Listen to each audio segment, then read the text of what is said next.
নমস্কার, আমি ডক্টর অভিক ঘোষ। আজকে আমরা অ্যাস্থমার ব্যাপারে কথা বলবো। শ্বাসকষ্ট পেশেন্ট আমার কাছে এসেছিলেন 2023 সালে। 2023-এ মাঝামাঝি সময় 2023 থেকে 2024 পর্যন্ত আমরা সুন্দর করে ওষুধ খাওয়াই। 2024-এ আমরা গ্যাপ দিয়ে দিয়ে ওষুধ খাওয়াই, আর 2025-এর জানুয়ারিতে আমরা লাস্ট প্রেসক্রিপশন করি, আর আজকে নভেম্বর মাস। এর মধ্যে কোনো প্রেসক্রিপশন আর হয়নি, আর পেশেন্ট ভালো আছে। পেশেন্টের শ্বাসকষ্ট 14 বছরের আগে থেকে। পেশেন্টে কি হয় শ্বাসকষ্টে? ছোট ছোট করে কাশি দিয়ে স্টার্ট হয় এবং সে কাশি হতে থাকে দিন রাত, রাতে বেশি দিনে কম, কিন্তু তার সঙ্গে সঙ্গে তার শ্বাসকষ্ট অনুভূত হয়। তাহলে এর সঙ্গে সঙ্গে সাসেপ্টেবিলিটি টু কোল্ড, ঠান্ডা লাগার প্রবণতাটাও তার ছিল, যে কারণে সে বারে বারে ঠান্ডাটাও নিত। চেস্ট এক্সরে করে দেখা গেছে যে সেখানে ইনফেকশন আছে। বারে বারেই চেস্ট এক্সরে হয়েছে। 14 বছর ধরে যে ভুগছে সে, তাকে প্রচুর এক্সরে করানো হয়েছে এবং সেই ইনফেকশন কাটানোর জন্য মেজার্স নেওয়া হয়েছে, মেডিকেশন দেওয়া হয়েছে। আবারও দেখা গেছে যে তার ঠান্ডা লাগার দরুন আবার শ্বাসকষ্ট ডেভেলপ করলো। শ্বাসকষ্ট হলে এবার আমি একটু শুনতে চাই, লাস্ট 14 বছর কিভাবে কাটিয়েছেন? সারা দিন রাতই কাশি হতো। কাশিটা মোটামুটি ধরে নিন একবার যদি শুরু হয় 15-20 দিন ধরে কন্টিনিউ চলতো। 15-20 দিন ধরে আমি একদম পুরো মানে ফেড আপ হয়ে যেতাম। এমন মনে হতো যে কি করব, আমাকে সুসাইড করতে হবে নাকি, এইরকম একটা মেন্টাল দিক দিয়ে চলে আসতো। রাতে ঘুম চলে যেত।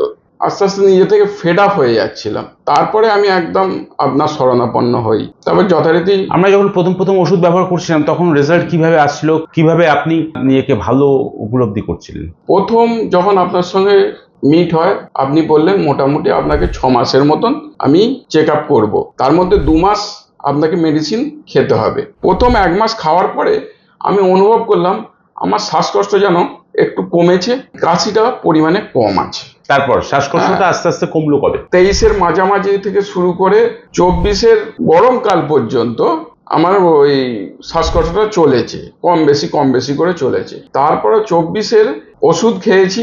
ওই বছরটা মনে হচ্ছে 3 বার ওষুধ খেয়েছি আমি। 3 বার ওষুধ খাওয়ার পরে ওই বছর থেকে আমার কমতে শুরু করে দেয়, একদমই কমতে শুরু করে দেয়। আপনি বললেন যে এবার আমি গ্যাপ দেবো আপনাকে, যে একটু লং টার্মে আপনাকে নিয়ে যাব, দেখতে চাই যে কতদিন আপনার ওই শ্বাসকষ্টটা আসছে না, গ্যাপ রেখে আবার ফেরত আসছে। তার যথারীতি আমি 24টা ওইভাবেই কাটিয়ে আমি লাস্ট জানুয়ারি মাসের 25 তারিখে আমি দেখিয়েছি। 2025-এর জানুয়ারিতে আমি দেখিয়েছি। 9 তারিখে দেখিয়েছি। দেখানোর পরে এখন এই শীতকালের জন্য আমি এসছি প্রিকশন হিসেবে আমি এসছি। এখন এখানে তাহলে এটাই কথা ছিল যে কি করে সাসেপ্টেবিলিটি টু কোল্ড, ঠান্ডা লাগার প্রবণতা কি করে কমানো যায় পেশেন্ট আমার সামনে। এইভাবেই কিন্তু একটা হোমিওপ্যাথিক্যালি ট্রিটমেন্ট করার পরে শ্বাসকষ্টকে কন্ট্রোল করার সাথে সাথে বুকে কফ জমার টেন্ডেন্সি কমিয়ে সাসেপ্টেবিলিটি অফ কোল্ড থেকে কি করে মানুষটাকে বের করে নিয়ে আসা যায়, তারই একটা সুন্দর উদাহরণ এটা।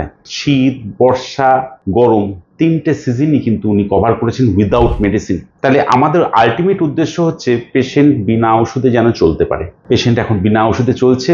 লাস্ট 1 বছরই প্রায় ধরে নিন, একটা মাস বাদ দিলে 1 বছর পেশেন্ট কিন্তু বিনা ওষুধে নিজেকে নিজের ইমিউনিটি দিয়ে কন্ট্রোলে রেখেছে। অ্যাস্থমার কোনো প্রশ্ন তো দূরের কথা, তার শ্বাসকষ্ট তো ছেড়েও দাও, তার একটু কাশিও পর্যন্ত হয়নি। এটাই দেখানোর ছিল যে শ্বাসকষ্টের জন্য কিন্তু অনেকটা সময় লাগে। দেখো, পেশেন্ট কিন্তু প্রথমে একবারও বলেনি যে আমার খেয়ে পরেই ভালো হয়ে গেছি। পেশেন্ট কিন্তু বলছে আস্তে আস্তে আমরা 6 মাসের মধ্যে শ্বাসকষ্টকে রিকভার করতে পেরেছি।